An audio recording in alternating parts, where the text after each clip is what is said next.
What's going on, everybody? JT here. We've got C-Will. We've got David with Crypto for Change. This is a super exciting episode of The Next Block. We've got a huge crew of people backstage that we're about to bring on. And the first set of guests that we're going to bring on are Shamir, the head of Web3, and Joe, I believe you pronounce his name Polney. He'll have to correct me. It doesn't matter. But he's a great engineer at the Algorand Foundation. Super excited to start that conversation. But we have like 12, 13, 14 people backstage, and we're seeing these live chats roll in already. So hit us up in those live chats, and without further ado, let's bring our guests on stage. What do you think?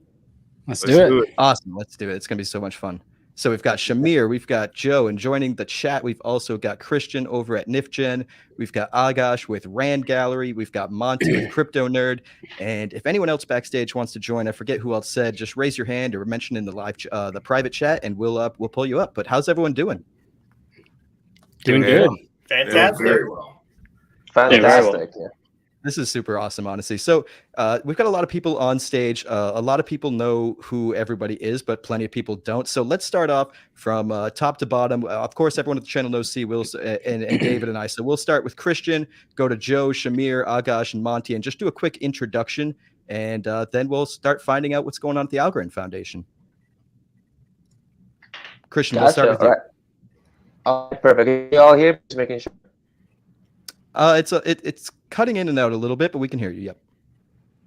All right, perfect. So my name is Christian. I'm the co-founder of NifGen. We're a hub for video creators to better monetize their content. I'm just going to be quick. Love it that we're doing this event. I was very happy to help everyone here organize it for. It's going to be really fun. I really wanted to do this to kind of close off the year on a good note, because a lot of good things happen in 2022. I am very positive about what's going to happen in 2023 with Algorand. So guys, take it away. This is your show. Go for it. Absolutely. Thank you for that introduction. Let's move on over to you, Joe. And actually, let's correct the record, too, because I know I butchered your last name. So let's do that and then go with the introduction. No, you nailed it. So it's Polney, just like Paul and then Knee. Perfect. Yeah. So I'm Joe Polney. I'm a DevRel engineer over at the foundation. Even before I started working at the foundation, I was just building on Algorand. So came into the role very organically. And then ever since then, just kind of fell in love with the tech, with the community, and been here for 7 months now, and been really enjoying it. So happy to be here. Welcome. Awesome. That's great. And Shamir, on to you. And it looks like Frugal BC is joining. Looks like right? Frugal BC is joining us in the chat. He was supposed to join us in the stream, but send us a message if you can't get on. Maybe we'll have to. Maybe I was wrong about how many people we could have backstage, but we'll figure it out. Sorry about that, Shamir. You give your introduction. No, I was just asking how great is Joe? I'm so stoked that he's on the Algorand Foundation team, right? Has anyone here worked with Joe? Gosh, you have probably a little bit. I did get to meet Joe and Decipher, but we haven't actually worked together yet. We're looking forward to it. Yeah, we have some additions to the team, and I don't want to start spieling because I'm going to leave people out and then they're going to be angry. But people like Joe, just bow down to them. Bread and butter of onboarding developers. Hi, everyone. I will introduce myself. So my name is Shamir, head of Web3 at the Algorand Foundation.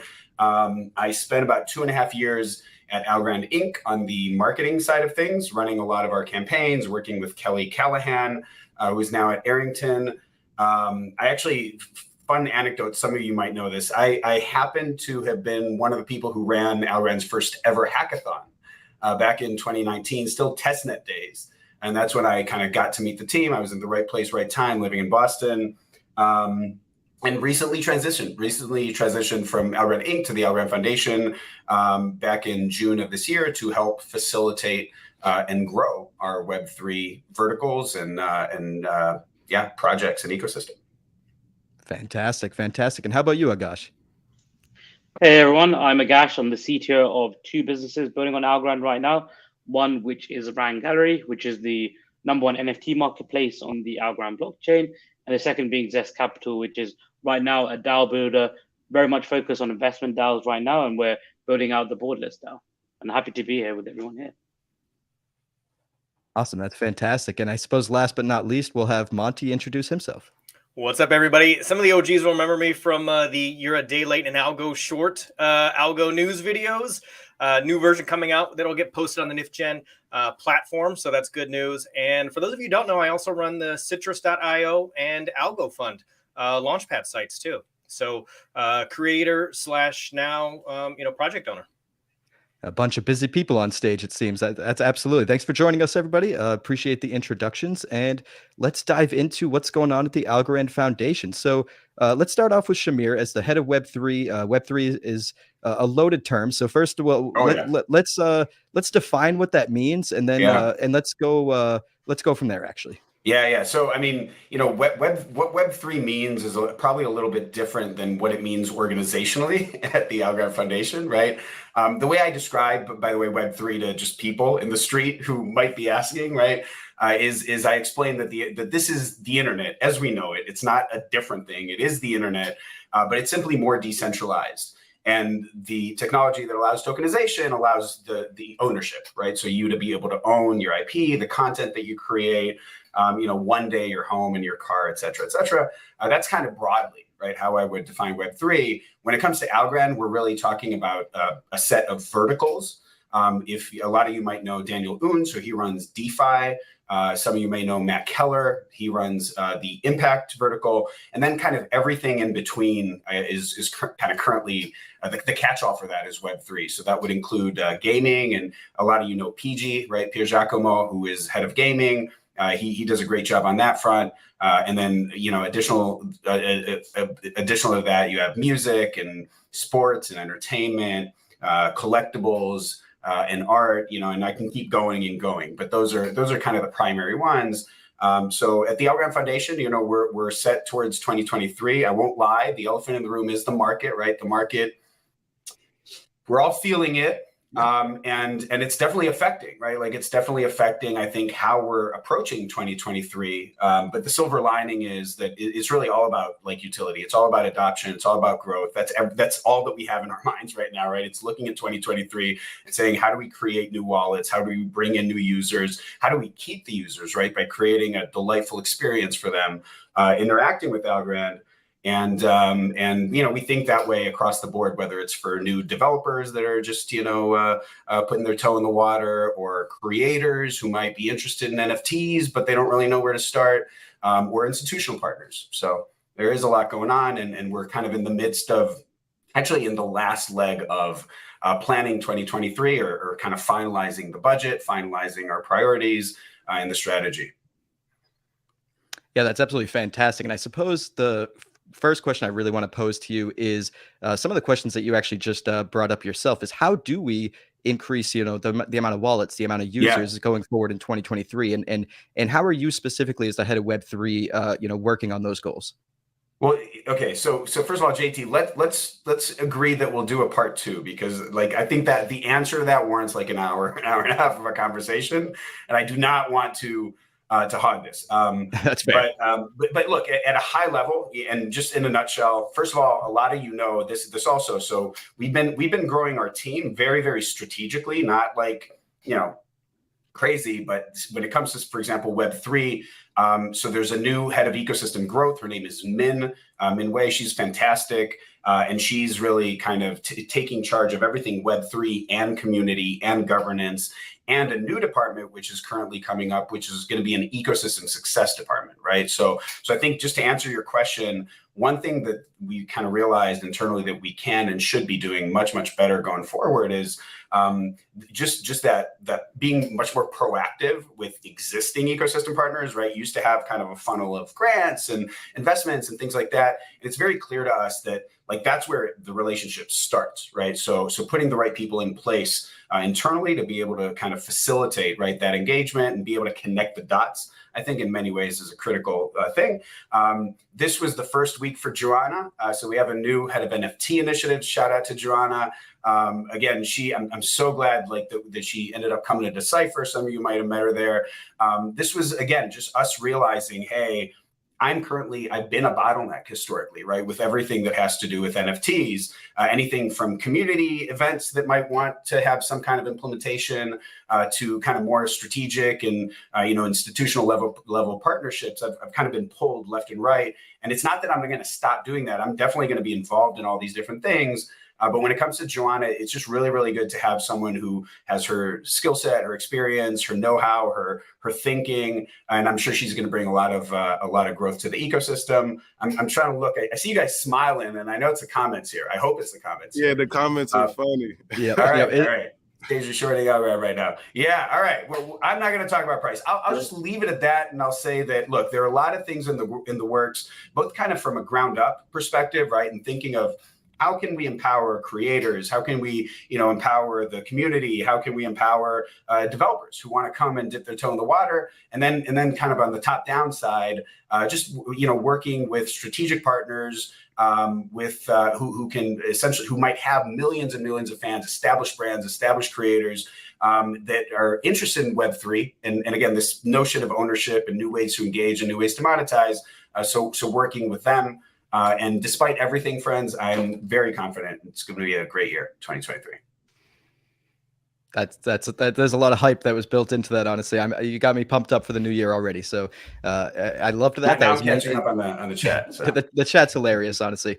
But do any of the guests here have anything they want to bounce off of Shamir before we move on to Joe and seeing what Joe's doing at the Algorand Foundation?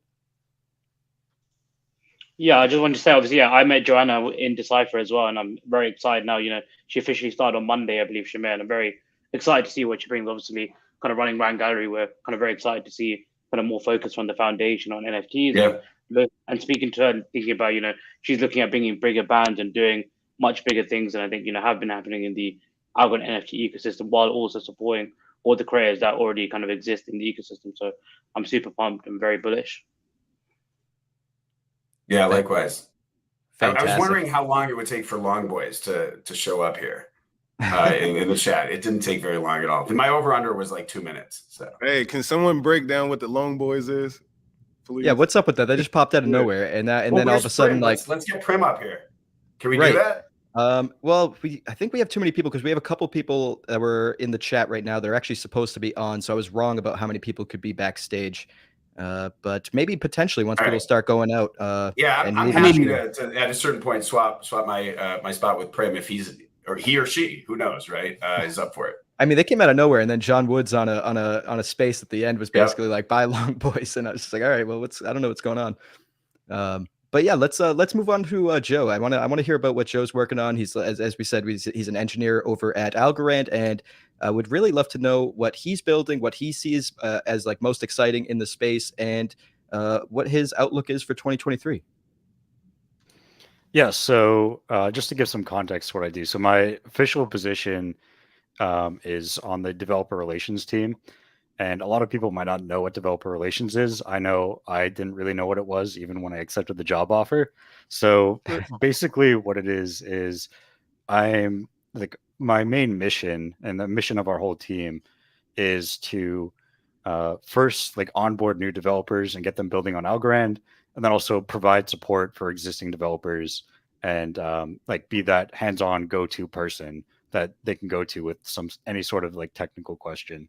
So a lot of my day-to-day is like just interacting with developers, ranging from like I've been in workshops where someone has literally never written a line of code in their life and getting them to run their first smart contract.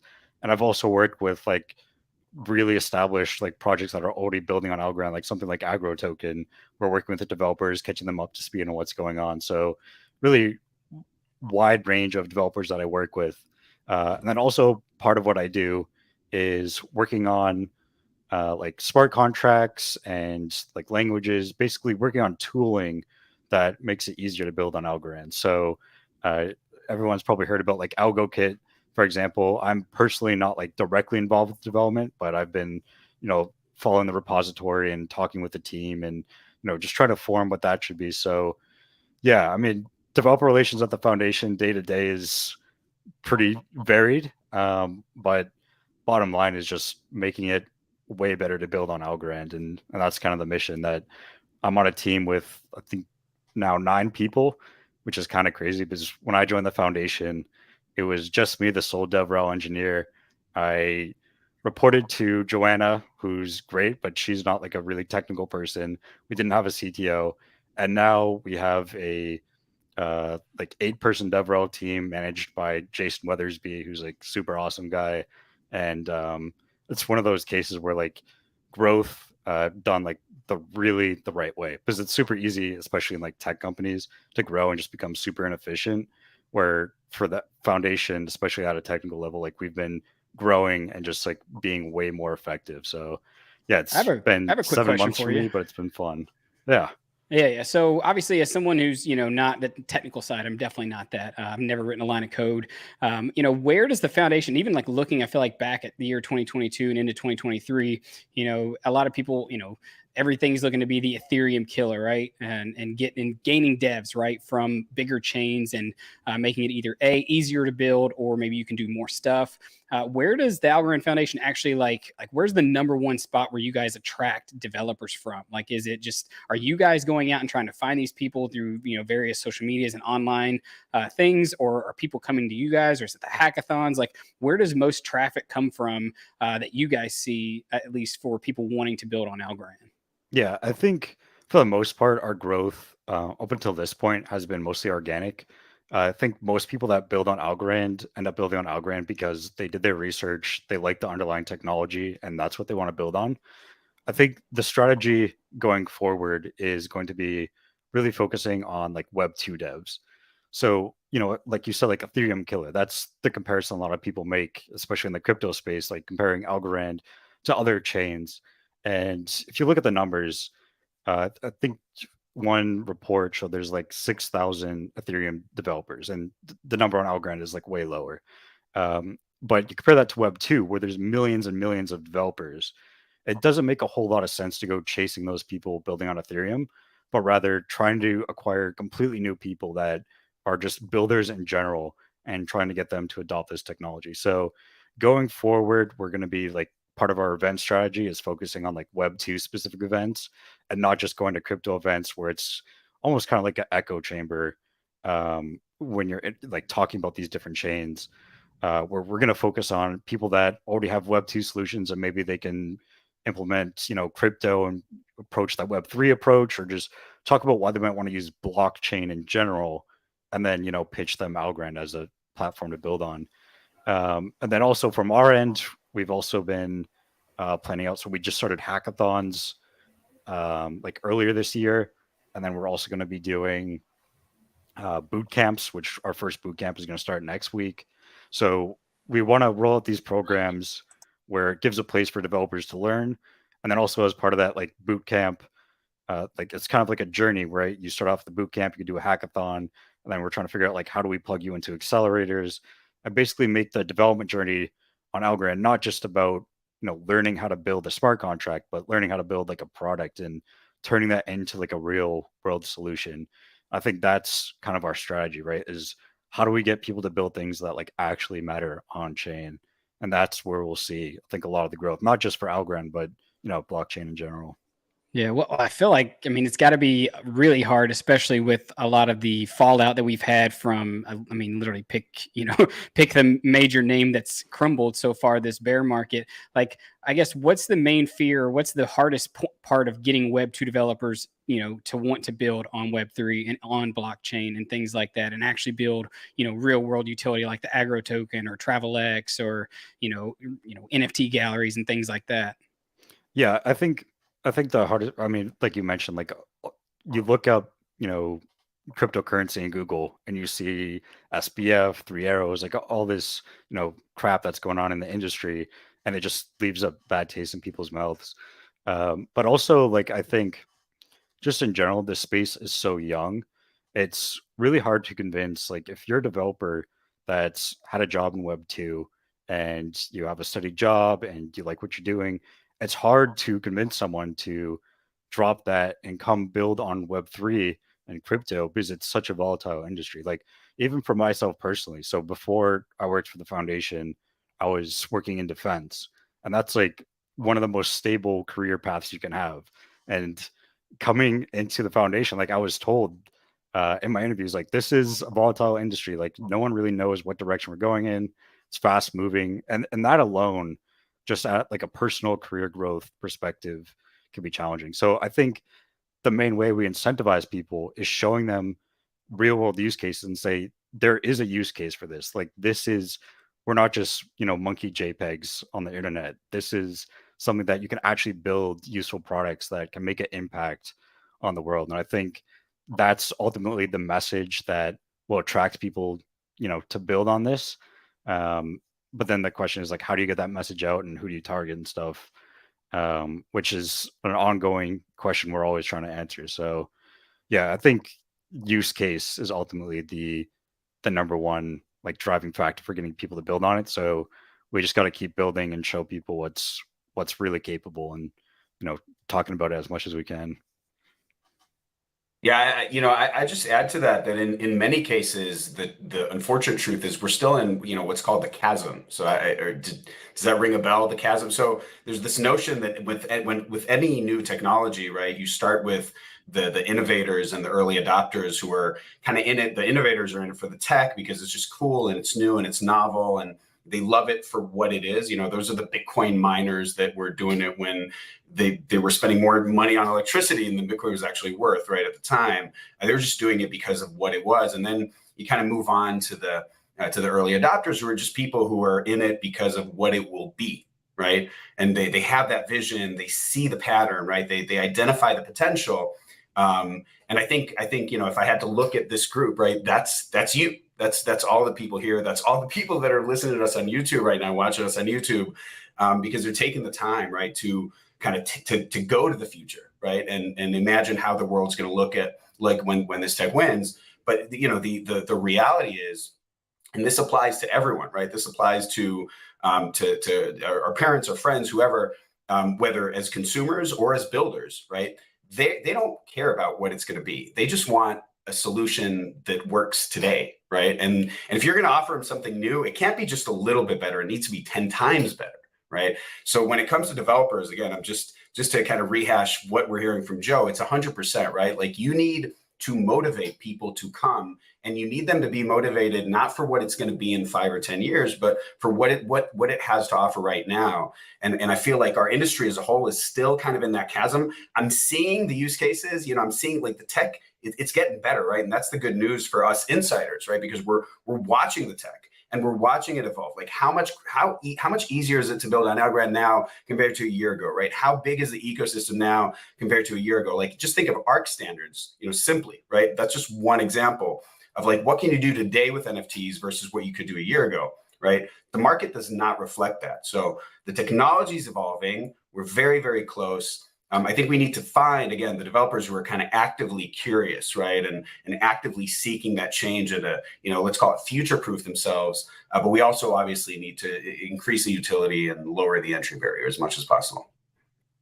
Yeah, absolutely. So, Monty, I saw you unmute yourself at one point. Do you have anything to add to this discussion before we transition over to our DeFi side of the conversation? So much. I wish we had like 85 hours to like just, you know, have these conversations. But Shamir, you mentioned the new division, the ecosystem director of success or something like that. And I'm wondering, is that going to overlap with what Joe is doing now, or his, you know, group? I think he mentioned there's 8 or 9 of them right now. Or is his group just focused on the dev side and this new side? Great question, Monty. Yeah, actually, ecosystem success is kind of, think of a horizontal role, right? Like it's literally an accounts person, or, you know, in traditional terms, or, you know, a liaison to anyone who is already in the ecosystem.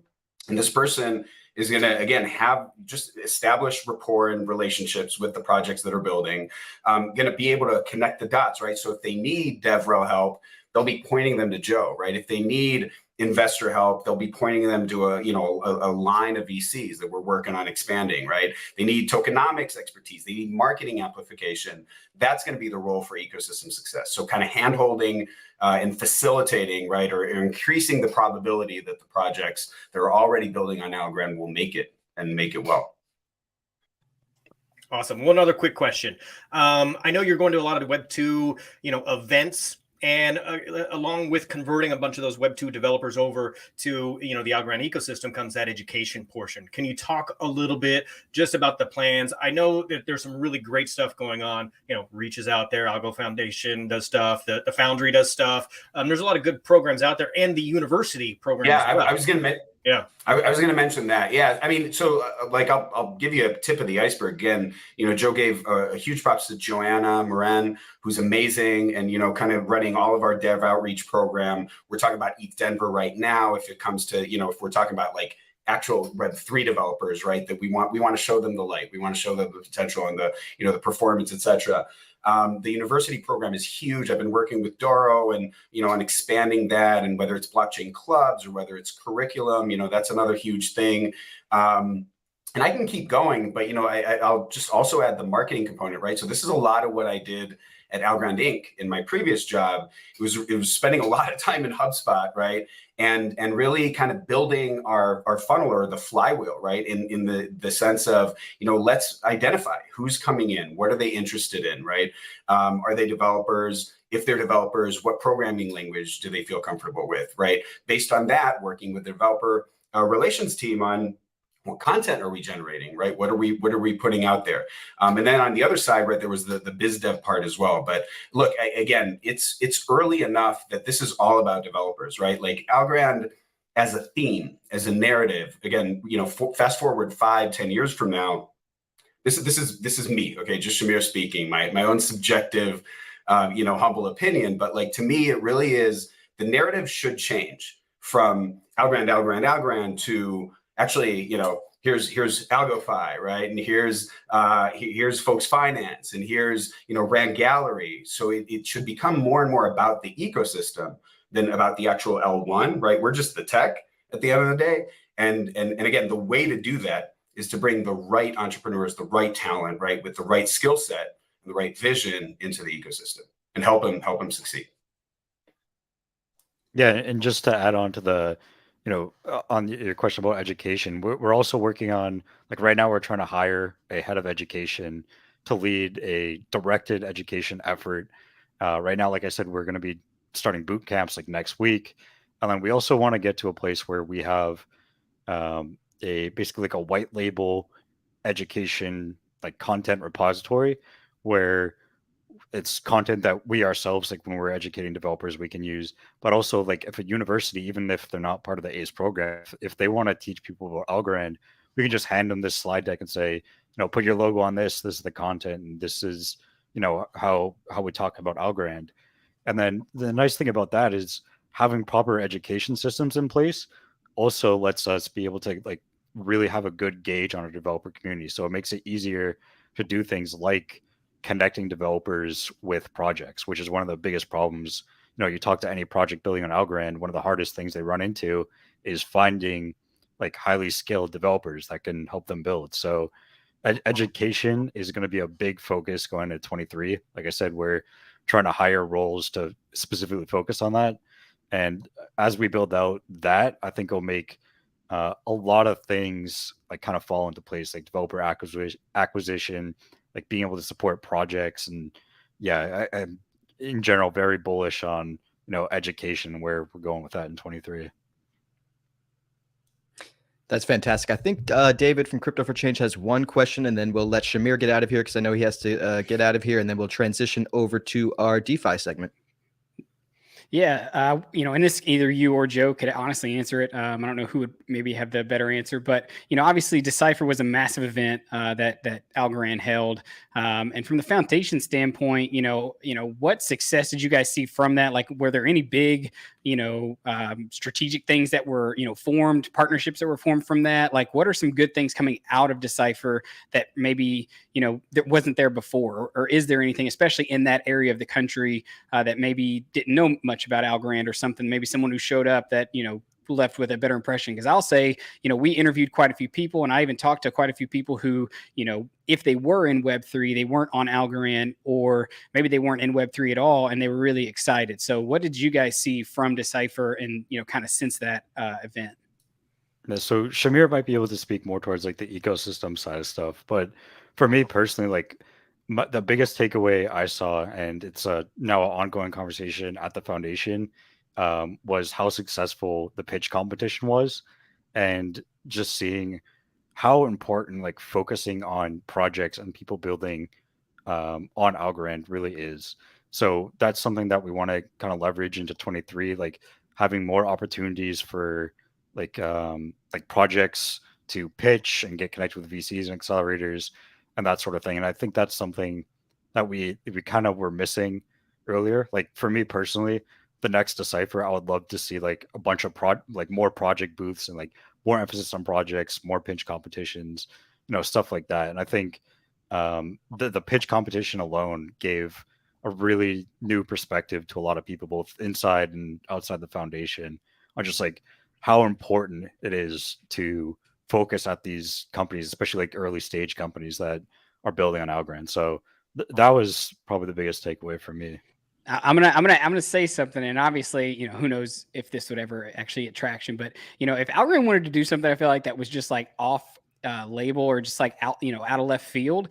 Why not, like, Shark Tank, right? It's the famous show, Kevin O'Leary. Like, why not have Algorand like actually film this, like actually make it a show, put, David Garcia from Borderless or Michael Arrington from XRP Capital, like have these guys like a legit show, film it, like, and then have pitches like that. I think is when you would start attracting some web 2 guys to be like, you get to see it, right? Put it on YouTube, NifGen, any type of platform out there. Like, I feel like people need to see the excitement of people wanting to build and actually seeing, those projects. Now, it may be a little different because it's mostly all internet-based stuff that you'd be building, and it's not like a physical product maybe that you'd show up. But I don't know, maybe that could be something cool to work out in 2023. Yeah, that would be really cool. I think in general, just like giving more of a spotlight on.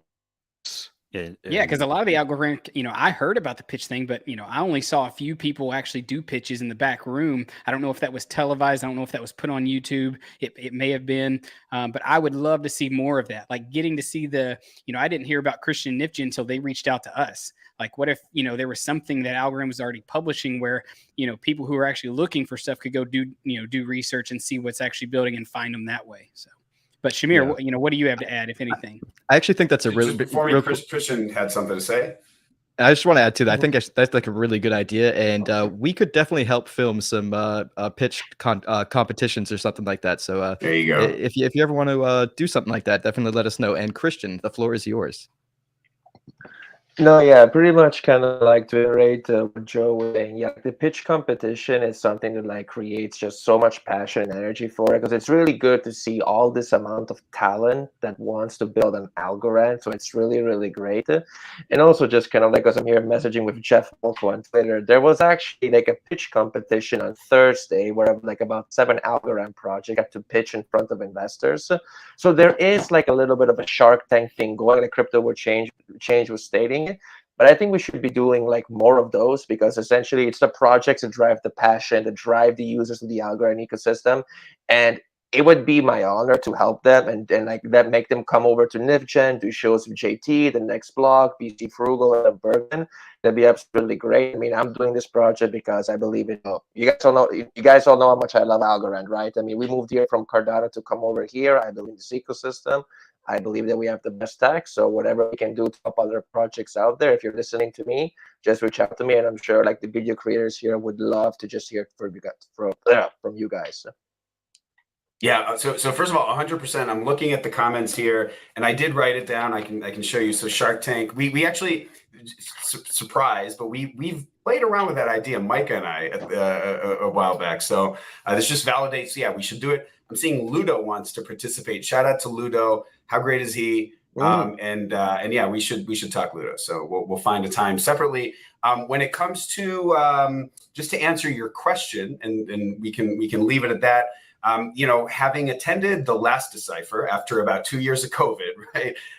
It's crazy to see what a difference there was this time around. I think kind of both events shared a certain element of magic, which is what happens when you just put a lot of like-minded people working on the same things or similar things, right? Who can create synergy with each other. Like that's real magic. It's really, really hard, if not impossible, I would say, to replicate even on wonderful video calls like this, it's just not the same, right?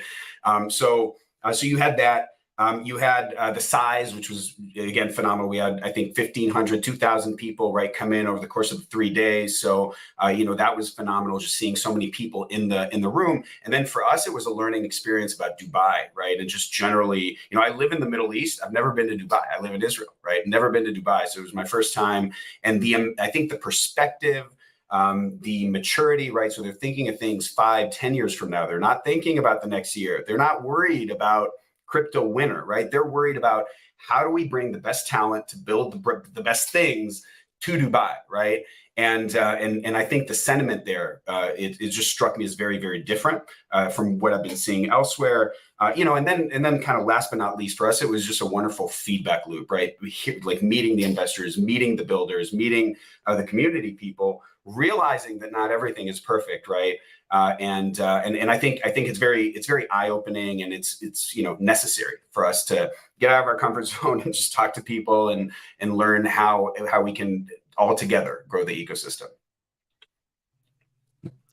Awesome. That all sounds fantastic. And I know a couple of our guests have to take off. And, why don't we start our next panel? So before we do that, I want to thank Shamir. I want to thank Joe for coming. And actually, there was one comment out there for Joe that I just want to ask real quick, which I might have not highlighted it. But somebody was asking, is Algorand still hiring developers? Can people get a developer job if they're looking for one? Yeah. So as far as I know, we're not hiring for developers right now, and the main reason is because, like I said, so when I joined, I was just a sole developer, and now we have 8 people, and that's because we merged with the Inc. So as far as I know right now, we don't have any open positions for developers. What I will say though is if you're interested in building on Algorand in general, and maybe working for either the foundation or the Inc., is just already start. Like, a good way to get a job is act like you already have it. So like already being involved in the Discord and involved in the open source repositories is a really great step in the door if you want to explore these opportunities. Like how I got the job was like what I just said. Like I was active on Discord, helping people. I was submitting changes to the open source repos and just being active in the community. And I think that's even if we don't have an open position, right? Like if you're a standout developer in our community, that might lead to an opportunity. So awesome. Yeah, that would be my advice. So you're saying there's hope there for are some open positions, by the way. Just a quick shout out. There is a job board. I'm looking at it right now, jobs.algorand.foundation/jobs, I guess. But just Google Algorand Foundation jobs, Algorand Inc. jobs. Joe might be right about the DevRel part, but we are hiring some other key positions. And to Joe's point, the best way to get in is just join, just do it. Right. Awesome. Well, that's fantastic. Joe, do you have time to stay around for the next segment, or do you have to take off as well? Yeah, no, I can hang around. Awesome. So Joe's going to stick around. Everyone say bye to Shamir, though. I'm going to drop. I just wanted to say happy holidays and happy Hanukkah. Happy Hanukkah. Happy Hanukkah, Shamir. Happy holidays to everyone out there. And I appreciate Shamir for joining the stream. Thanks for having me. This was great. See you, Shamir. Talk to you guys. Bye-bye. Thank you, Shamir. Awesome. Let's bring up some of our next guests and start this DeFi segment. So next on the stream, we've got Benedetto from Folks Finance, and we've got Daria over from Cometa Hub. Welcome to the stream to the both of you. Hey, guys. Welcome. Thank you. Not welcome. Awesome. Hi. Nice to see you all here today. How you doing? Sorry to keep you waiting so long. That first discussion took a little bit. It was fun, so no problem at all. Awesome. It looks like we've got Frugal BC joining us as well. And Dean from ALGO Gaming, his camera's off, but if you'd like to join the stream, just turn that back on and give me the signal. And same with you, Philip. But let's pull Frugal up here and start with a new round of introductions. So what's going on, Frugal? How you doing? Good. How you guys doing today? Doing good. We're all doing fantastic. So this is the first day I feel healthy and since I left Decipher. Oh, really? Wow, that's unfortunate to hear, man. Yeah, well, I'm 100% now though, so super happy about that. Glad you're feeling a little bit better. Let's start off with introductions for the new members on screen. So let's start off with Benedetto, then we'll go to Daria and Frugal. So tell the stream who you are and what you're working on. Okay, thank you guys first of all for having me here. It's very fun space and I'm really enjoying it. So I am Benedetto. I'm the CEO of Folks Finance. Folks Finance is DeFi protocol on Algorand. We started by doing lending and borrowing, and then we added the liquid governance, which most of you may know for ALGO. And now we are adding always more features, so developing into a set of DeFi tools for managing your digital assets. So just launched version 1 this week on Monday. It's been a success. So if you didn't try the version 2, just go for it. And thanks again. Awesome. Thanks for that introduction. And let's move on to Daria. How you doing? Hi guys, once again, I'm Daria and CEO of Cometa. We help tokens to attract liquidity. Currently, we have farming and staking pools, and our goal is to make DeFi as easy as possible. So now we try to, unite all DeFi, NFT, and gaming users. We have kind of gaming pools. We have NFT lottery. So, for example, if users swap tokens or provide liquidity, they have a chance to win NFT. Our next big goal is integrate bridges and try to onboard users from other chains. And also the game changer that we're building is a single-side liquidity lending with impermanent loss protection. So happy to see you here. And we'll see. Awesome. So next on our list for new introductions would be Frugal BC. How you doing? Hey, what's up, guys? Happy ALGO Christmas. Happy ALGO Christmas. So let the stream know, some of them already know who you are because, we met each other at Decipher and all that jazz, but let everyone know who you are and what you're working on. Yeah, for sure. Frugal BC. So my channel of the same name is basically the mostly an Algorand channel. I do talk about some other cryptos. I'm starting to get into Near Protocol a little bit too, and I've done some Cosmos and other stuff, but mostly Algorand. And apparently my specialty now is shattering people's illusions about ISO 20022.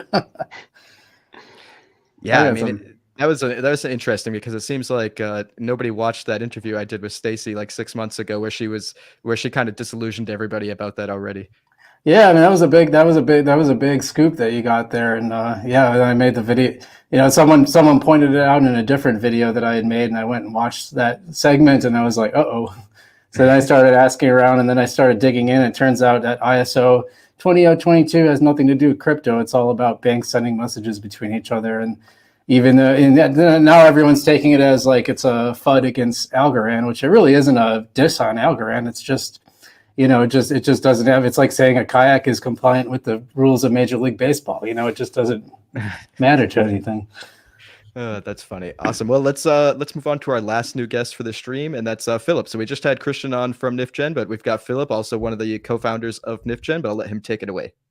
Yeah, hello everyone. Yeah, so I'm PG, Philip Gritchner. I'm the other co-founder of NifGen. So Christian and I have been working on this from the very beginning. And as you guys know, Christian, NifGen is an Algorand-based hub for video creators to better monetize their content. And we've known most of you guys for a while, and we've been working together, and now we're here. So let's kick off this discussion, I guess.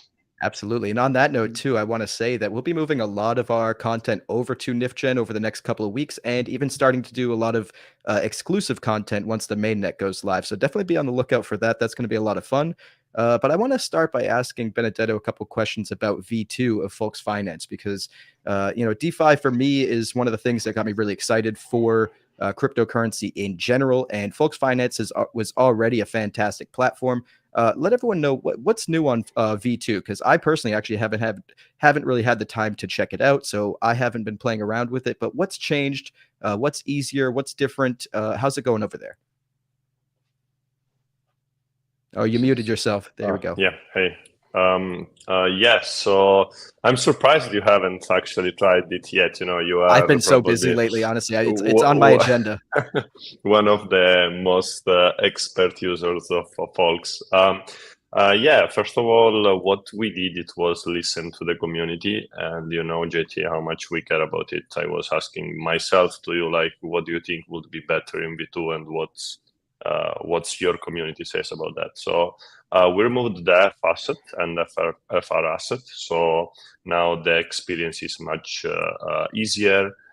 even when the staking will be integrated, you will not need to do an operation to stake. So any of your deposits will be already in stake if there is an incentive for that. So first target, it was make it as simple as possible. So we tried to do it. And if you still have feedback, guys, please come and tell us, because we love to hear from the community how to make the product better. But technically speaking, the innovation are many.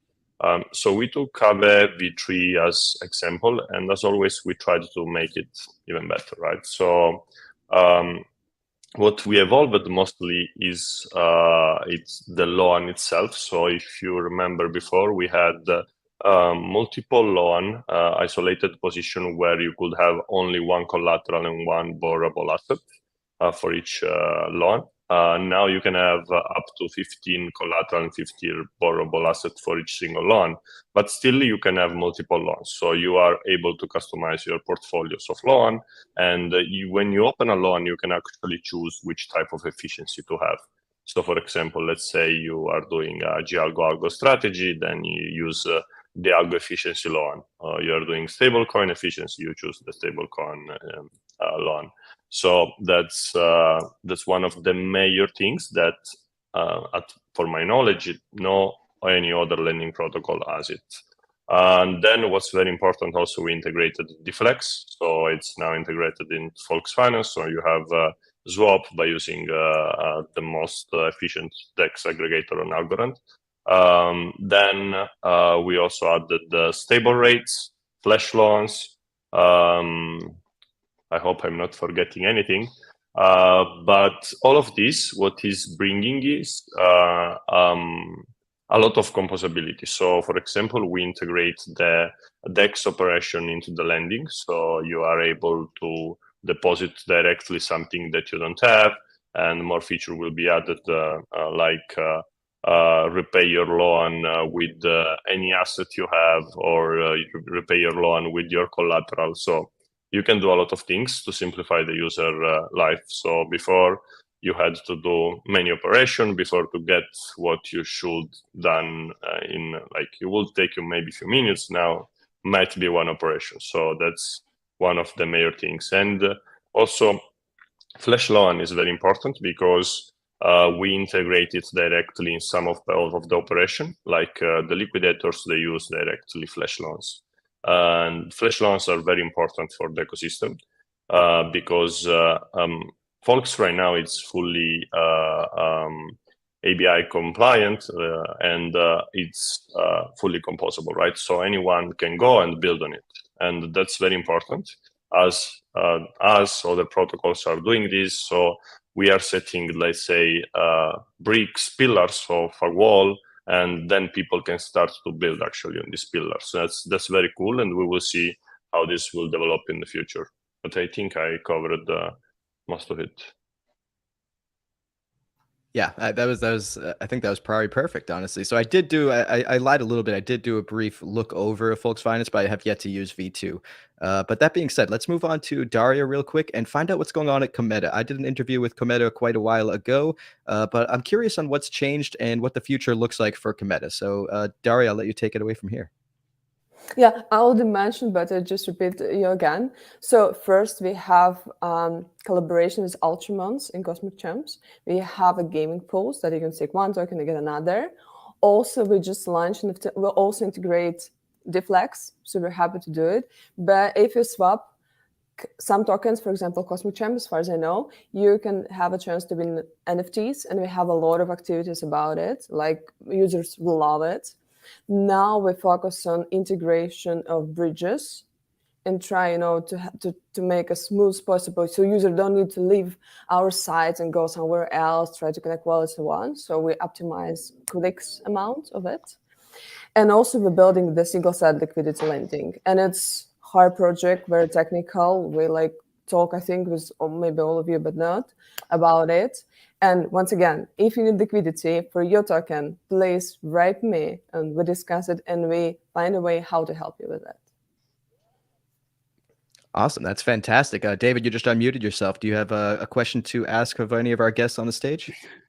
Yeah, I was just going to think, I saw the news recently from, I think it was John Ellen Woods, who said, MetaMask, being able to be used on the Algorand protocol is going to be something that's happening in 2023. And obviously, Algorand is, small in the DeFi space compared to the likes of, Ethereum, Polygon, you name it. There's a lot of other protocols out there, and obviously Cometa, you guys are trying to attract that liquidity. Folks Finance trying to attract it. AlgoFi, and this is not a knock. I mean, Algorand has done amazing since last year. I mean, I think it was just like Yieldly, AlgoFi, and Folks maybe. There may have been a few other things this time last year, but what actually has to happen to attract the big players to Algorand DeFi? Is it just waiting for the tech to evolve? Is it, something that, just needs to be built further on Algorand's tech side? Or is it, or I guess, what's the issue on getting those, the big money and the big liquidity to the Algorand ecosystem to then further grow everything? That's super great question. I just from our side, right? When we focus on Cometa, mostly we talk with retail users, just with all of us, right? Just to stake and farm. As far as I know, now it's super hard to bring a lot of liquidity on Algorand. I think Benedetta maybe knows more about it. Yeah, so I mean, I spoke with a lot of whales and try, even if you want to think of having them committing into liquid governance, it's kind of a difficult thing, right? So Algorand is very good for transacting and also for trading, right? So we have great DEXs out there, and now even I'm excited about TinyMan V2 coming live soon. The thing is that we are stuck in a kind of loop. So if you don't bring liquidity, trading isn't enough efficient for having big players. Wormhole is active, so before it was like, oh, Wormhole will come and everything will be amazing, Wormhole is there a few months and nothing has changed, but I mean, we are also working on that, like see how to have more assets. And then we could discuss a lot of things here, right? So there could be different strategy. Let's say, like, if we take rewards from the governance and incentivize specific pool that we want to move trading towards Algorand, so have new DeFi users, we could do that, right? So it could happen. Then it's always a complex thing to get things done. But I don't know. I think I am. I try always to be very optimistic. I always look at the good side of the things. So for me, let's say, okay, it's right that we need to attract liquidity from other ecosystem. But as we was discussing before about the developers, I think the same about, in general, DeFi and everything that is going on to Algorand. So Algorand is a different chain. Algorand is, I like to define it as the chain built for business application trusted by institutions, right? So I like this definition. I always pitch it as this. And I think that we should look forward more than still liquidity from other ecosystem, which is fine, but more building a long-term DeFi and mass adoption DeFi that you was talking about before, for example, Agro Token or TravelX. And what I see there, it's like there are these amazing projects building on Algorand, and then they already have primitives of DeFi there.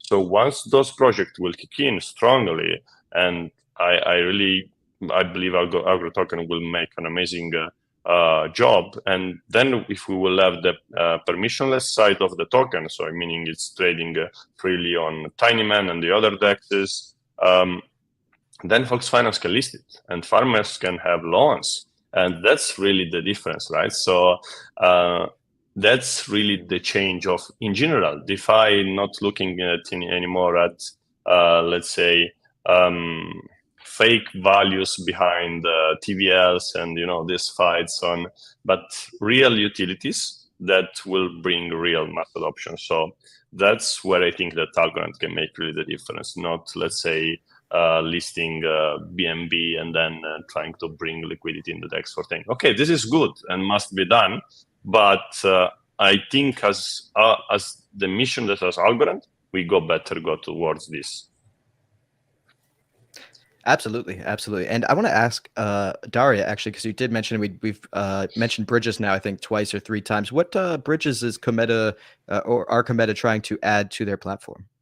Yeah, that's a great question. So first is glitter finance, because we want to make a cross marketing with Solana.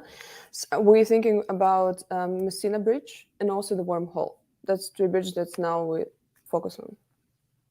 Awesome, fantastic. There's a lot of interoperability happening, so it's cool to see that across the board. So the discussion kind of led to how do we essentially, on a high level, how do we grow the Algorand ecosystem? There's a little bit about DeFi, but I feel like this is a perfect way to segment into bringing everybody on, because we're going to separate this and have like NFT gaming come after this. But I think that they play a part in growing the ecosystem. So let's get a word from Agash and Dean, and see what they're seeing out there and what their opinions are on how the NFT community or the gaming community can help grow this ecosystem and in effect really grow the liquidity as well, because people are coming over. So let's start off with Agash and see what he has to say.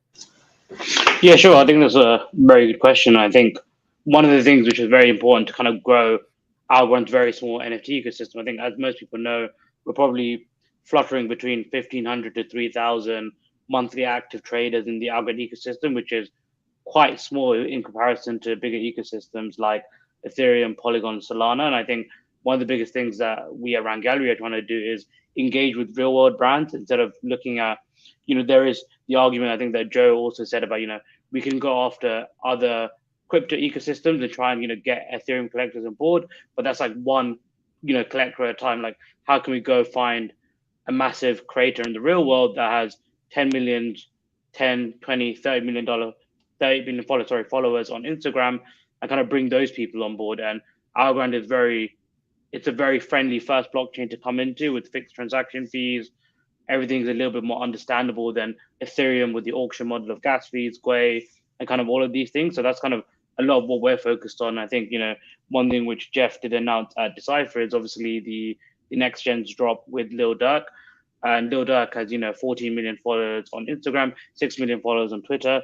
And that's the kind of exposure that's really going to lead to some form of hyperbolic growth. There are obviously kind of lower level things that we can be doing as well, which do help. And I think it's about bringing these two things together. And I think, things like Long Boy, Shao Prim, who's also kind of in the audience, and those things that, we saw a lot of new wallets interacting with Rand Gallery during that whole kind of Long Boy season, which is still going on, coming on from, VeChain, Cardano, Ethereum. And it's kind of doing these kind of bigger initiatives. And, I would say, don't underestimate the power of the meme. The meme in crypto has very great strength. But yeah, that's my thoughts on this. The power of the meme is strong, that's for sure. Dean, I want to get your take. I actually don't think we did a full introduction. Correct me if I'm wrong, but let the crowd know what you're building and what your take on everything we've just mentioned so far is. Cool, thanks, JT. So for anyone who doesn't know who I am, I'm Dean from the ALGO Gaming Guild. We're basically started out as like a resource for anything around gaming on Algorand. So we have like a newsletter, we do AMAs with devs, we organize other events. We're now in 2023 going to start building out a gaming platform, which is basically going to just have like a Gamepedia with all the information about all the games on Algorand, different ways to earn their tokens and NFTs through quests that teach you about the game and so on and so forth, it's a platform called Cooldown. But yeah, so that's generally what we do. Just talking about like gaming and how we feel it can drive adoption on Algorand and just generally bring a lot of people over to the chain. Like I have felt for a while, and a lot of people we discussed with at Decipher and the panel we were on at Decipher as well. Like I feel like we're one big game away from being a top 10 chain. Like that's just, and I think we have a lot of those games that are currently coming out next year. I'm not going to name like specific ones because I don't want to be too favorites. Like there's obviously all the ones that people know, but like someone asked yesterday, what's your favorite game? And I was like, I don't really want to have favorites, but there's a lot of great ones coming out. But I feel like it's a great way to bring people over to blockchain in the first place, because it's just an easy sell. Is if you're playing Call of Duty and you have an NFT, you have like a skin that you pay $20 for, and now you can do nothing with it if you decide you don't want to play the game anymore or you want to buy a different skin. It's an easy sell from that perspective. And it's also just Algorand's such a great chain for gaming in the first place. So I think 2023 will be massive for that. And if anyone was at Decipher and got to try out the games that were on display there's really big things to come. I would just ask real quick, what makes Algorand such a good game to build or a chain to build games on? I mean, obviously, I feel like if you ask anybody, Axie Infinity is going to be the one that most people think of when they think of an NFT game. But like, what actually makes Algorand better than other chains to actually build on? So I think it's a lot to do with speed and then transaction fees, right? So you're not really, if you're doing a bunch of transactions in regards to gaming, you don't have an issue where you're building up fees by doing that. One of the other things that we also talk about, which isn't specifically related to the chain, but is the community on Algorand. We had that when we started out. Like every single project that comes around gets heavily supported by the people who are currently on Algorand, and I think that makes it like a great place for a game to do well. We've seen this with like the guild system on Fractal Monsters and how well they're doing with that. So I think that also helps, even though it's not specifically like chain related, but I think the community is just great in order to get the word out and get a game noticed. Absolutely, absolutely. So we just heard from Benedetto of Folks Finance, Daria of Cometa. We've heard from Agash from Rand Gallery and Dean with Algo Gaming Guild. If anyone out in the comments section has any questions for all four of our wonderful guests here, definitely let us know in the live chat. And I want to leave the panel open to all of our other speakers because I feel like I've been hogging it a little bit. Yes. So anybody else that wants to jump in, bounce some questions around, feel free to take it from here. I got one if you don't mind. Yeah, don't mind at all. Please This do. is probably a question for Daria more than anybody, but I wanted to ask like what kind of things you do for vetting. You know, what's your due diligence process when you work with one of these coins? What can you kind of walk people through how that works? Because I'm really curious about that side of it. By the way, I've been using Cometa a lot lately, and I really like it. Thank you. You mean the diligence for liquidity as a service or for farming? I think for mostly for the farming, I guess is the part I would want to ask about. Yeah. Yeah, so for farming, it's super easy. Everybody can launch their farm, but we have a verification sign. So if we, as Algo Farmer, we are just, know this project, a little bit check their tokenomics and so on, we put the verify button. But it's not, everybody can launch a farm in few clicks. So there's no hard due diligence, but for liquidity sort there will be. Like, for the what? I'm sorry. For the liquidity lending that we're building, there will be a hard due diligence. Okay, gotcha. Awesome. So for the way I gather it, the Cometa farms are basically fully decentralized. It's permissionless. Anyone can launch a farm. So, of course, be careful. Anybody could launch a malicious farm as well, a farm that's, scam token, but people can also launch great farms as well. So it's really, that's kind of the pro and con of a permissionless decentralized network is sometimes as good actors, sometimes as bad actors. So everyone, of course, do their own research on whatever farm they participate in. But sort of the beauty of it is also the fact that it's permissionless. Anybody can just go and launch their own farms. If I wanted, I don't have to pay a fee to get on another staking website or something like that. I can just launch decentralized on Cometa. I have a fun topic to talk about. Let's do it. So, it's not controversial, not political either, but what are the odds that in the midst of one of the worst bear markets, obviously I don't know if it's the worst, but one of the awful bear market in crypto, and one of the big talks is a president launching NFTs, and I saw the tweet saying that if you'd have bought $10,000 worth of Donald Trump's NFTs, that you'd be it'd be millions, right? So a lot of people are saying, miss that generational wealth, opportunity again. Gosh, maybe you can say where are we in within the whole, crypto? Is this the reason why people don't want to take, crypto seriously is because something like that can happen? Is that a good thing? What are your all's thoughts on this? I mean, I think, the fact that Donald Trump is launching an NFT collection and fully sold out and it's doing insanely well means, we are not at the bottom yet. That's the way I see it. And also I think, the interesting things about the drop is, I think one thing which I noted was it was one of the first drops that basically supported all major credit cards. So I think, a lot of people were even talking about, farming Amex points on this drop, and, people were spending 10K on this drop via, everything was via on-ramp as well. So obviously they had payment options for crypto, but I think somebody said, I think 60-70% of the volume came through on-ramps. So it's while some of these things, you can look at it as being, completely bonkers, the way I see it is, what can we learn from it as well? on-ramps seem to be a very crucial part of onboarding real users who don't, want to go open up a Coinbase account, KYC, AML, wait 30 days, to be able to withdraw their crypto. On-ramp is, allows people to make bad decisions quickly. Some of these people, they bought, but they are doing great. So I was so close to buying one, but I was like, this is bonkers. I'm not gonna buy one, and now I'm looking like a mug. But I think some of these things, it's hard to gauge. But he does have a massive real world following, and I think somebody will end up crunching the numbers of how many new users is onboarded to that ecosystem. But on ramps, I think was one thing which I learned, and that's something that we're looking at for Rank Gallery as well. All right, be honest. Did anyone buy those Trump NFTs? I did not. I wish. What did it launch on? What did it launch on? I think Polygon. Yeah, Polygon. Yeah. Okay. It seems, I will say, Polygon's been seeming to have a lot of traction lately as far as NFTs and just a lot of partnerships go, which is interesting. Hey, for my gaming friends out there, what do you guys think about? I've been thinking a lot about the play to earn model and some of its flaws. I know Townstar had to stop their earn mechanism because the economy crashed. Axie Infinity, of course, had problems. Splinterlands has sort of become play to win. Are you guys like studying these models, and do you think there's a model of this that actually works?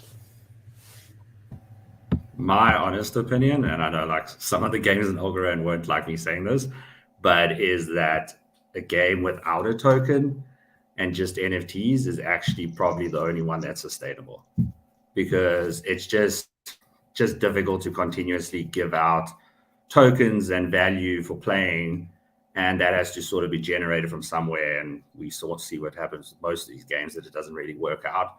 So like I know as Oh no, Rugged. I think Dean just got rugged.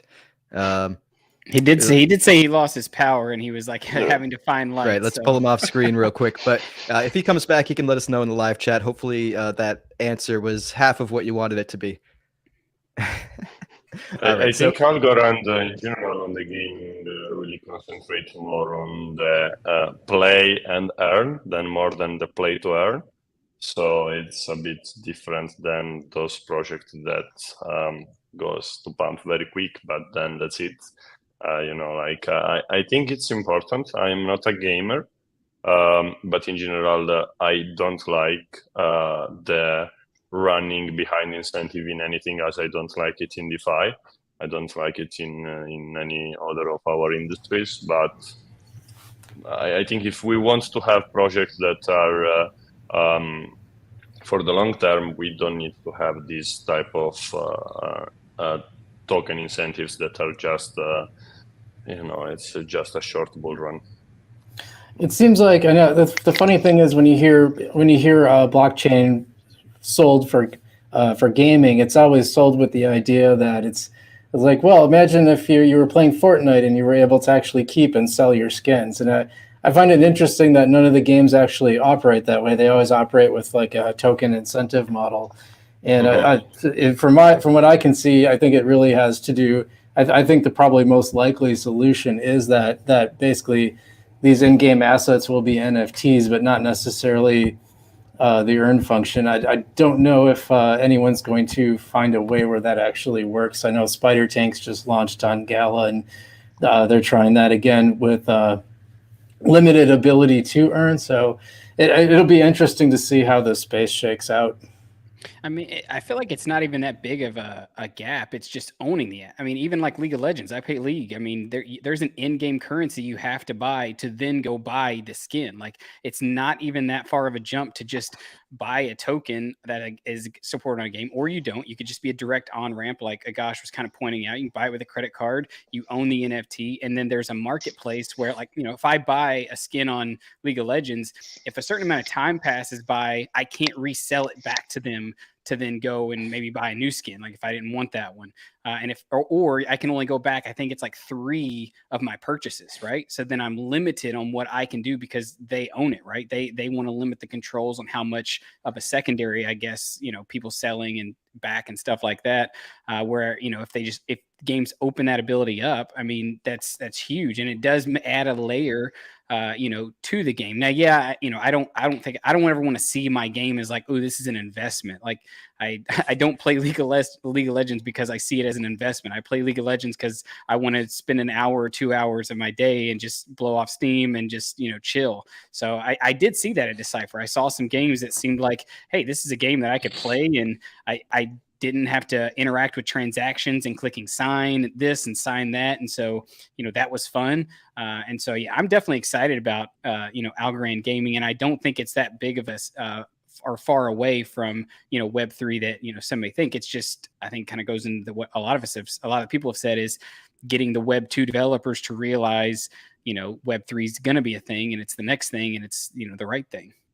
Yeah, I just want to say, because, Christian and I are really big on gaming, and we actually think that, because at NifGen, we think gaming could actually be one of the verticals that really not only sustains us, but kind of puts us in the next level. But, one thing I kind of wanted to ask, because, I'm not much of a gamer, I only know a few games, but it's a very broad question, and I think maybe Dean would be in the best position to answer it, but I'm willing, I'm curious to hear maybe some other opinions. But is there a specific type of game that would do well within Algorand? There was mention that there are a few games that could really, take us to the next level. But I guess, is it a specific, would it be maybe a first person shooter? Is it a game where it's competitive races, like a Mario Kart? I don't know.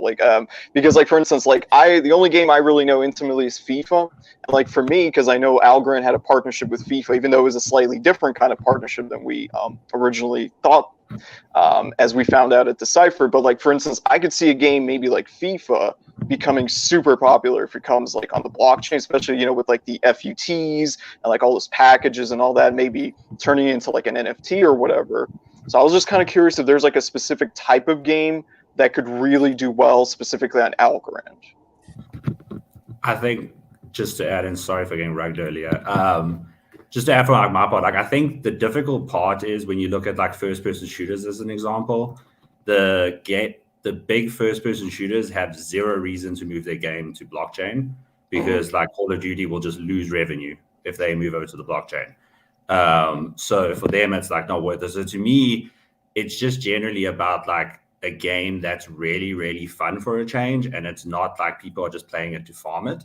Right. I know we have a bunch of them coming out. One of them is Age of Tactics, which is a competitive card game. So I think they're going to do really well because they're sort of targeting towards a lot of the competitive Hearthstone players and stuff like that. And if you move that whole competitive scene over to their game, that will get a lot of attention. And card games in general are the perfect game for blockchain. Because if anyone plays Magic the Gathering, you spend thousands on these cards, on their online version, and you can't do anything with them, sort of thing. So I think that'll be a good one. But obviously, getting a game that reaches AAA status in terms of quality and fun, whether that's probably a first-person shooter because they do so well, or a battle royale or something like that, where the skins are NFTs, I think that could be pretty big. I would just have to say, if the partnership that Algorand made with FIFA is what all of us hope it can be, hands down, Algorand making mainstream and gaining a lot of players would be, since FIFA, X the partnership with EA on Ultimate Team, I played FIFA Ultimate Team for 5-6 years. And if you want to talk about, a lucrative, fun, talking opening packs, people pulling a Messi, pulling a rare Messi or a rare Ronaldo, and that being them knowing that, okay, I just, got X amount of in-game currency that I'm be able to go spend, that is a whole ecosystem, and it's got one of the biggest, passionate fan bases out there. So I think if Algorand can somehow help them build that on Algorand, that would be amazing. I just have Joe, you might know more here. I just have no idea how complicated building a game of that size, with a following that big, how hard that would even be, or even if it's attainable now. Yeah, I think it's definitely doable in terms of a scalability aspect. I think the hardest sell is EA was printing money on FIFA Ultimate Team packs, and part of their business model is that at the end of the year, all your cards are then useless, and you have to buy them all again the next year. And so I think blockchain is a solution for that for end users. But for these companies that are already printing money on what they have, I think that's like the point of most friction. And I think there are ways to implement it where it is still lucrative for them, right? Like they could still have a relatively centralized solution built on blockchain that isn't like, maybe you can't like, it's not fully interoperable with like games, but they have some sort of like capture on secondary sales where you can like list it on like a marketplace, but they still get fees, like some sort of fee on secondary sales. So I think there are some solutions that is like a good compromise between what's better for players and what gaming companies want. But I think when they already have a solution that prints them money, it's kind of a hard sell for them. But from a technical perspective, I agree. I think in-game assets being tokenized is really interesting, especially for like benefiting end users, right? Because you look at games like something like Star Wars Battlefront that had like just a massive fan base and a bunch of people loved playing it, but then the servers got shut down and all the time they invested in that is now worthless. I think an interesting use case for NFTs in gaming is like, if you like, let's say Call of Duty, right? Like you grind to earn this camo in Call of Duty. Next year's Call of Duty doesn't come out, you don't really like it, but maybe in CS:GO you can like use that same token and like show off all that work you did in that other game. So like that sort of interoperability, I think, is a really interesting use case for games. That's just, again, like, how do we, how does adoption for that look like from these big company perspectives? Yeah, a lot of great points. And I think Agash has to head out. So I'm going to give the floor to him to give his final thoughts and say his goodbyes to the stream. And I also want to make a mention that he promised to be wearing a Santa costume and he didn't show up in a Santa costume. I let it slide. He's got the shirt. He's got a good Christmas sweater. So I'll let it slide. But yeah, Agash, the floor is yours. Yeah, I did try. And look at my wardrobe for Santa costume, but I was very unlucky. I did not find one. I just thought I'd quickly add to the gaming conversation before I head off. And I think Joe kind of already started talking about interoperability. And I think the real kind of killer for gaming applications is not about what game, it's more about what gaming studio. And if that gaming studio between all their games can essentially make these assets useful across all these games. Because like if it's just FIFA, there's no like, we also have to think like, what's the point of it being on blockchain? So if it's just one game, like for the company, it's just more friction to issue all those assets on chain. But if we do something where, let's say, I don't know, on FIFA, you have a metaverse character, then you can use that same character. Maybe it's not, you can use that same character in COD, and then, in another game, your Modern Warfare COD character, you can take some of those traits and use it. Then there's kind of a reason when there's more interoperability. So obviously, it doesn't really have to be metaverse, but what I'm saying is like assets that can be used on multiple games, and the proof of ownership matters. Whereas like centralization, proof of ownership is a lot simpler. And if it's just one game, even if it's just FIFA 2022 to 2023, it's like the same thing. Like they can manage that, and there's no real major advantage of using blockchain. So I do think a big part of kind of using blockchain is interoperability, whether that's between game studios, between different games, and having that proof of ownership, connecting your wallet and having all your assets, and maybe not all the assets can be used interoperable between all the games. But I don't know, that's kind of what I see. And I do have to head off, so it's been great. And thanks a lot for having me. Thanks for joining. And happy Christmas, everyone. Thanks for joining us. Let everyone know on the stream where they can go find you on social media and learn more about what you're building. Yeah, I will do that now. Thank you. Awesome. See you, man. Take care. It's funny too. He kind of mentioned. I was hoping he was going to plug that on stream, but that's okay. That's okay. I think he's put it in the comments. But it's funny. He was kind of mentioning, that whole interoperability thing. And Chris Swinner literally just joined the stream and he's watching. And they're kind of creating something that would be a test of this, which is Play Alloy or Aloy. I don't know how he pronounces it, but the ability to, like, say you owned a first person shooter. Say you owned a skin and the skin's like a flamingo. For your gun, and then in the next game it might be a card game, and it could be a skin or a specific card in that game. Obviously, I'm probably butchering the whole idea behind it. He could do a better job explaining it, but I do know that they're building something like that on Algorand. I don't know exactly when it's releasing, but that could be something that kind of gives starts the ball rolling for NFTs and gaming and bigger Web 2 developers starting to want to build those products on the Web 3. Yeah, absolutely, absolutely. And I think our next guest to be heading out of the stream would be Frugal BC. So I want to leave the floor to him to give his final thoughts on the conversation and to say his farewells. Yeah, well, JT, thanks for having me on, guys. It was good talking with you all. And I was just kind of reflecting back on how, around this time last year, I had under 500 subscribers. I think it was kind of in a race to see if I could get to 500 by Christmas, and I ended up getting there, but I didn't. Kind of felt like I was in no man's land, just kind of talking about Algorand, mostly to myself. And now a year later, here I am talking to all you guys, and we're all friends, and it's pretty cool. I have to thank Decipher and thank Christian and NifGen for a big part of that, for kind of bringing us all together. And now we're kind of one big Algo family, which is really neat. So it's cool talking with all you guys. Hope you guys have a great Christmas if I don't hear from you again. And yeah, peace out, Frugal BC. Awesome. Take care, Frugal. Take care. Appreciate it.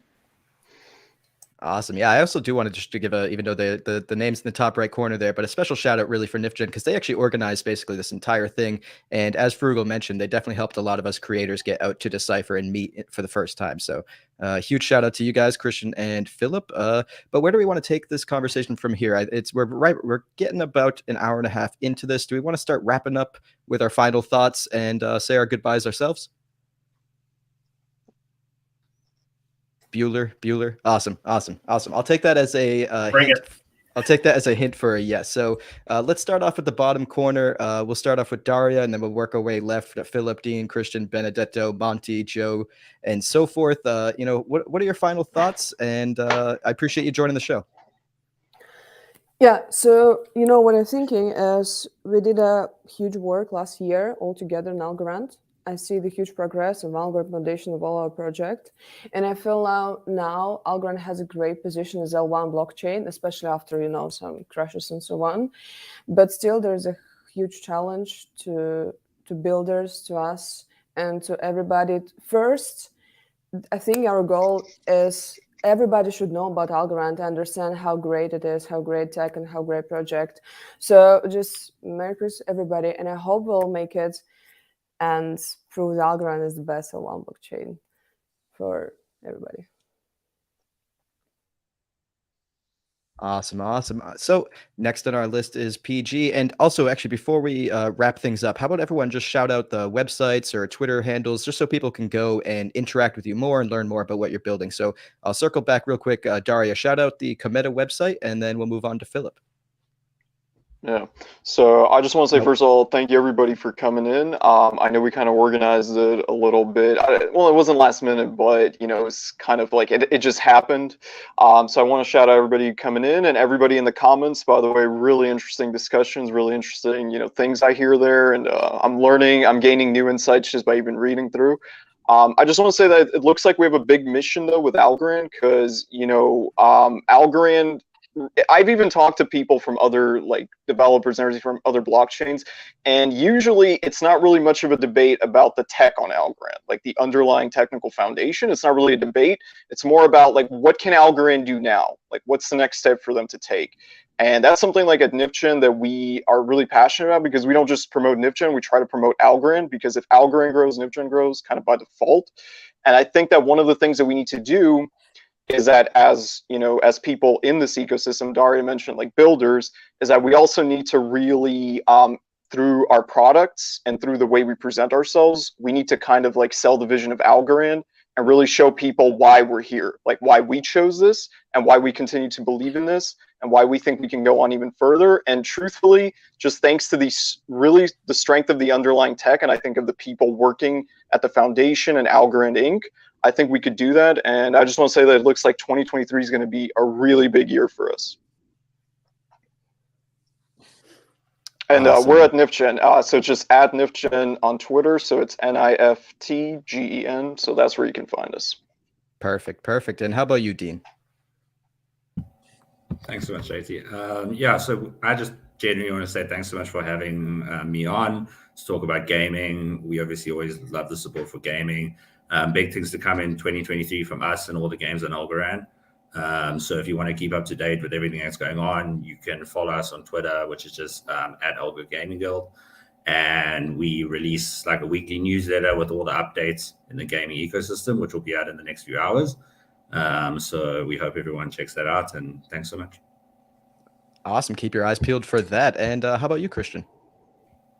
Perfect. No, yeah, I mean, so thank you, like everyone here for being here. This was great. Little small alpha. We are gonna be doing more stuff like this next year, so like stay tuned for it. I don't want to reveal too much for it, but we have some interesting ideas on how to make this more often, right? Because I think this is one of the things that brings the community together.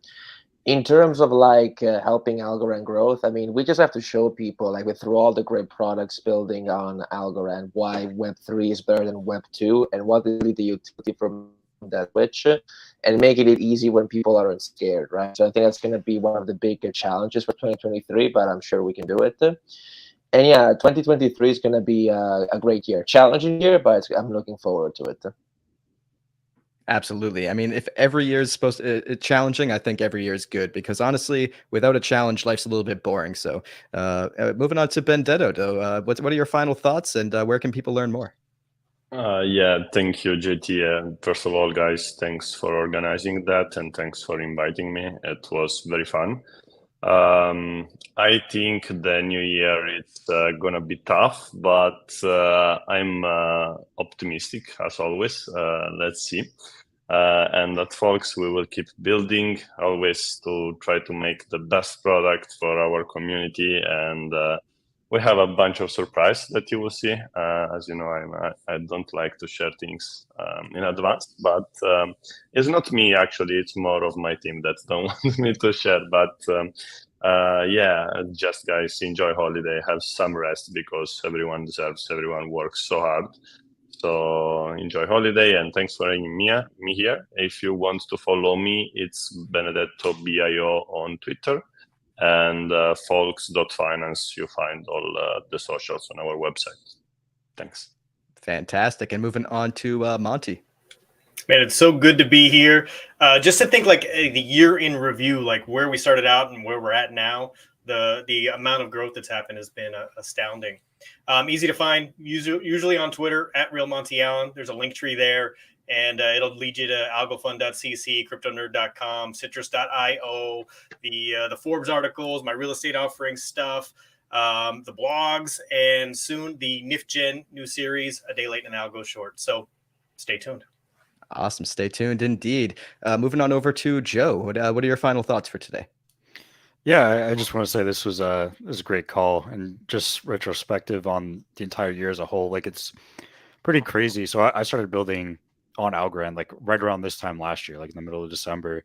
Crazy thinking about like how far the tech has come. So like one of the things when, you know, Benedetto or Dario or like anyone's talking about DeFi, you hear him mentioning things like composability, deflex. Like these are all things that weren't really possible a year ago, and it is now possible. And we're seeing new things like box storage that really opens the door for new things to get built. So in the upcoming year, I'm looking forward to more of that, like more, you know, tech improvements coming to Algorand. And then one of my highlights for the past year has just been like stuff like this, like getting to meet people in person online, and looking forward to more of that. So yeah, this was great. And thanks for hosting it. Absolutely. And David, you want to take it from here with your final thoughts? I mean, I would just say, you know, obviously, Prim, thanks for coming into the chat. You know, I know your favorite NFT project on Algorand sold a really high NFT today. Mingo's 69,420 algo. Really? Shout out to Zeus bringing that volume up. Wow. You know, mostly not going out. Mingo's. So I know when you say NFTs, Long Boy season, Prim. You know, let's keep it up. That's pretty much it. All right. So my final thoughts, I guess, won't be as exciting as that, but I just want to say that, you know, realistically, I got into this community about 14, 15 months ago, and it has just grown exponentially, even throughout the bear market. And I know things seem a little bleak right now, but there's so many people, so many intelligent people working really hard to bring, you know, bring Algorand to the mainstream and really just build those, you know, life-changing applications. So, you know, big shout out to everybody building, big shout out to everybody that joined the stream today and everybody that watched the stream. Go give everybody a follow that has been on the stream. Go like and subscribe this channel if you haven't already. And folks, we will catch you in the next one. Merry Christmas, everyone. Merry Christmas and happy holidays. Merry Christmas. Thanks. Bye, Happy everyone. holidays.